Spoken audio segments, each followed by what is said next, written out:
नमस्कार, मैं जरूर आप देख रहे हैं जन अधिकार न्यूज। बड़ी बड़ी संस्थाओं के संस्थापक को तो आपने सम्मानित होते हुए देखा होगा, लेकिन आज हम बात करते हैं एक शिक्षक की जो कि बच्चों को शिक्षा देते हैं, उसके साथ साथ समाज सेवा भी करते हैं। तो हम इनसे आपको परिचित कराते हैं। सर, अपना नाम बताएं। सर, मेरा नाम राजेश कुमार सेन है। मैं राजकीय उच्च माध्यमिक विद्यालय सोसिंगपुरा दूदू जयपुर में कार्यरत हूँ और मूल रूप से ग्राम पंचायत मेडास, पंचायत समिति रियांबड़ी, जिला नागौर का हूँ। हमने सुना है कि आपको कई संस्थाओं ने सम्मानित किया है, जबकि आप एक शिक्षक हैं। शिक्षक और संस्था में बहुत फ़र्क होता है, तो आपको किन किन कार्यों के लिए उन संस्थाओं ने सम्मानित किया है?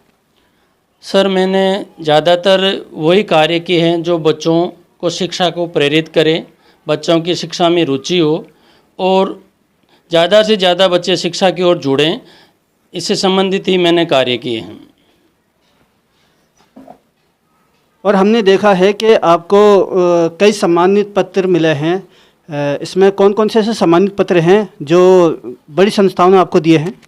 मुझे सबसे जो बड़ी संस्था है वो संस्था है असम बुक ऑफ रिकॉर्ड्स। उन्होंने मुझे जिम्मेदार भारतीय नागरिक एवं मोस्ट पॉपुलर इंडियन अवार्ड से भी सम्मानित किया है। इस पुरस्कार को ग्रहण करने के बाद मेरे में ज़्यादा ऊर्जाओं का संग्रहण हुआ और मैंने विभिन्न तरह के कार्य फिर करना शुरू कर दिए। शिक्षा के साथ साथ समाज सेवा करने का आपका जज्बा कहाँ से मिला और इसकी प्रेरणा आपने कहाँ से ली? शिक्षा के साथ साथ जो मुझे जज्बा है मुझे अपने परिवार से ही मिला है।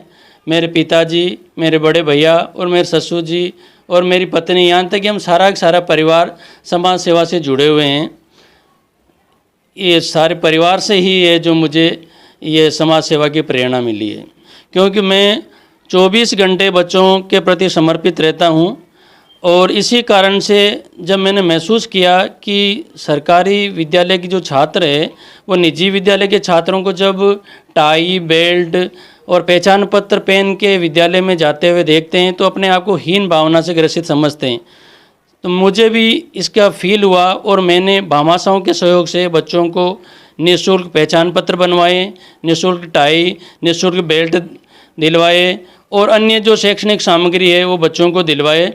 तो इससे क्या है कि बच्चों में भी है जो रुचि जागृत हुई और बच्चों की भी है जो विद्यालय में प्रवेश भी बढ़े। बच्चों के साथ साथ हमने सुना है कि आपने शिक्षकों के भी पहचान पत्र बनवाए हैं, तो इसका क्या उद्देश्य देना चाहते थे आप? इसका सर उद्देश्य यही है कि आज तक जो जहाँ तक मैंने देखा है कि शिक्षकों के कभी पहचान पत्र थे ही नहीं। तो मैंने महसूस किया कि हमारा जो कोई भी परिचय है, अगर कोई ये पूछे कि आप कैसे शिक्षक को प्रमाणित करें, तो हमारे पास ऐसा कोई प्रूफ था ही नहीं।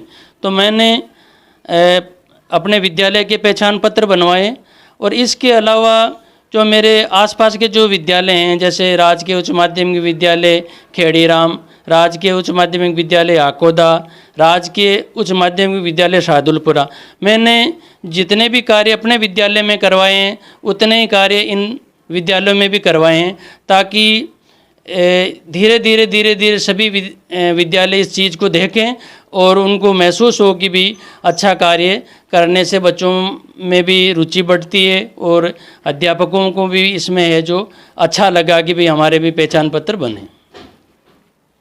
हमने देखा है कि आपने भारत के कुछ महात्माओं के बैनर भी बनाए हैं, वो किस लिए बनाए हैं? बच्चों की शिक्षा के प्रति रुचि बढ़े, बच्चे महापुरुषों के बारे में जानें।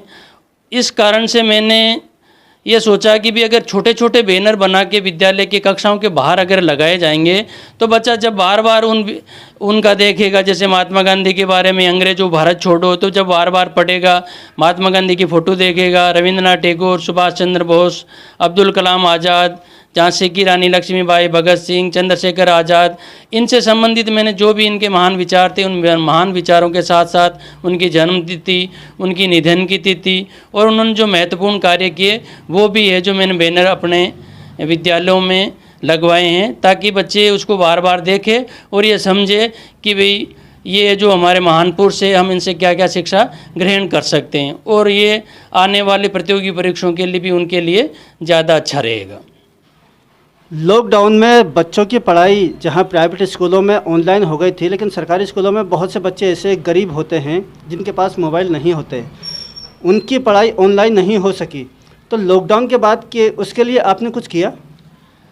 ये सही बात है कि जो ग्रामीण इलाके हैं उसमें है जो मोबाइल की और नेटवर्क की समस्या रहती है, तो उसके लिए मैंने ये बीड़ा उठाया कि मैंने घर घर जाकर बच्चों को है जो अध्यापन कार्य करवाया, और उसको है जो काफ़ी जगह सराहाया भी गया। काफ़ी न्यूज़ चैनल और अखबारों में भी इसकी न्यूज़ छपी है कि भाई एक शिक्षक है जो घर घर जाकर पढ़ा रहा है। और इसी भावना को देखते हुए मेरे विद्यालय के और आसपास के विद्यालय के जो शिक्षक है वो भी घर घर जाकर पढ़ाना शुरू किया।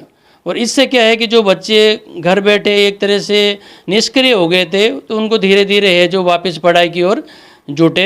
इससे मुझे भी बेहद खुशी हुई कि चलो बैठने से अच्छा है कि भाई जाकर बच्चों को पढ़ाया जाए।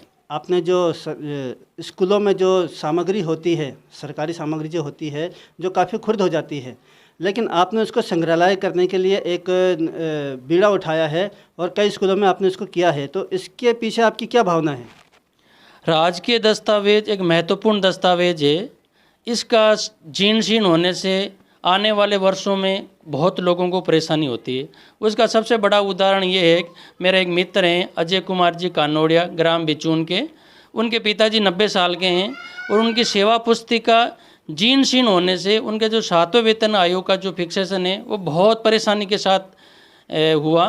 तब मेरे मन में भावना आई कि ये जो राज्य के जो दस्तावेज है इनका है जो हम इस पर ध्यान देना चाहिए। तो उसमें जो महत्वपूर्ण जो दस्तावेज है वो कार्मिकों के लिए होता है सेवा पुस्तिका।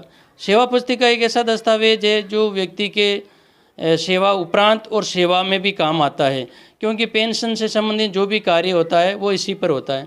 मैंने इससे संबंधित सेवा पुस्तिका के ऊपर है जो कार्मिक है उस पर उसकी फ़ोटो लगवाई, उसके संबंधित उसकी जानकारी करवाई, उस पर है जो इस तरह से लेमिनेशन किया गया कि मानो वो शादी के एल्बम की तरह है जो दिखाई देने लगा। और राज्य के जो दस्तावेज, अन्य जो दस्तावेज है जैसे छात्रों से संबंधित जो भी महत्वपूर्ण जो जानकारी होती है, परीक्षा फल से संबंधित है या जो उनकी जन्मतिथि से संबंधित है, उनको भी इस तरह से है जो संधारण किया गया कि आने वाले भविष्य में जब भी अगर किसी छात्र को किसी भी तरह की कोई दस्तावेज की आवश्यकता हो तो वो इजी वे में मिल जाए, जीर्ण शीर्ण होने की वजह से उनको कोई परेशानी नहीं हो। आज महाशिवरात्रि है, तो हमारे दर्शकों को कोई संदेश देना चाहेंगे?